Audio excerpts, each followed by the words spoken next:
मी विशाल जयद्रथ सरोदे काल महानगरपालिकेचे काही भ्रष्ट अधिकारी वरिष्ठ आरोग्य निरीक्षक चंद्रकांत लाड यांच्या विरोधात धरणे आंदोलन गेले तीन तारखेपासून होतो। आज माझ्या सर्व मागण्या मान्य झालेल्या आहेत। वरिष्ठ आरोग्य निरीक्षक चंद्रकांत लाड यांची बदली असेल, पोलीस व्हेरिफिकेशनचे असेल, दुसरी गोष्ट जे बरेचसे दिवस झालं सेवकांमध्ये कामाला आहेत त्यांचं पोलीस व्हेरिफिकेशन झालेलं नाही, तीसुद्धा मागणी मान्य केली। माझे आयुक्त साहेब राजेंद्र भोसले, अतिरिक्त आयुक्त पृथ्वीराज BP साहेब, परत उपायुक्त संदीपजी कदम साहेब या तिघांनी समोरासमोर माझ्या सर्व मागण्या मान्य करून तात्काळ आदेश सही करून निर्गमित केलेले आहेत। आणि त्याच्यानंतरून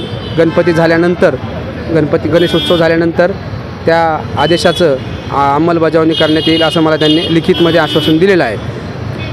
आणि महानगरपालिकेमध्ये भ्रष्टाचार एवढा वाढलेला आहे ना की वरिष्ठ आरोग्य निरीक्षक असतील की काही जाणून बुजून स्वच्छ कर्मचारी असतील त्यांना धारावर धरतात, त्यांच्याकडून पैसे उकळतात आणि जाणून बुजून त्यांचा पिळवणूक करतात।